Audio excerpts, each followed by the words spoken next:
شروع اللہ کے نام سے جو بڑا مہربان نہایت رحم والا ہے۔ رسول اللہ صلی اللہ علیہ وسلم نے چند لوگوں کو کچھ عطیہ دیا اور ساتھ وہاں موجود تھے۔ وہ کہتے ہیں کہ رسول اللہ صلی اللہ علیہ وسلم نے ان میں سے ایک شخص کو کچھ نہ دیا، حالانکہ وہ ان میں مجھے سب سے زیادہ پسند تھا۔ میں نے کہا، حضور آپ نے فلاں کو کچھ نہ دیا، حالانکہ میں اسے مومن گمان کرتا ہوں۔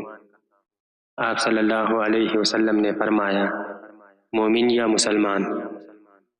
میں تھوڑی دیر چپ رہ کر پھر پہلی بات دہرانے لگا۔ حضور صلی اللہ علیہ وسلم نے بھی دوبارہ وہی جواب دیا۔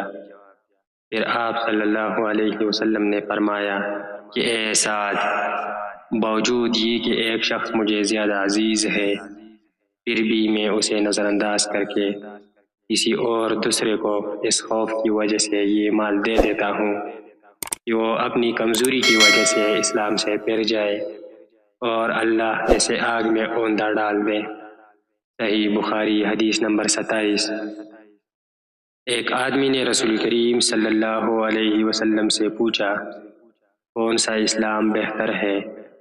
آپ صلی اللہ علیہ وسلم نے فرمایا، تو کھانا کھلائے اور ہر شخص کو سلام کرے، خواہ اس کو تو جانتا ہو یا نہ جانتا ہو۔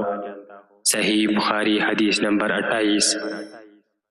ان حضرت صلی اللہ علیہ وسلم نے فرمایا، مجھے دوزخ دکھلائی گئی تو اس میں زیادہ تر عورتیں تھیں جو کفر کرتی ہیں۔ کہا گیا، حضور کیا وہ اللہ کے ساتھ کفر کرتی ہیں؟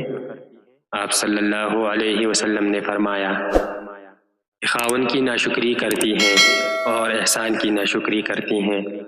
اگر تم عمر بھر ان میں سے کسی کے ساتھ احسان کرتے رہو، پھر تمہاری طرف سے کبھی کوئی ان کے خیال میں ناگواری کی بات ہو جائے تو فوراً کہہ اٹھے گی کہ میں نے کبھی بھی تجھ سے کوئی بلا نہیں دیکھی۔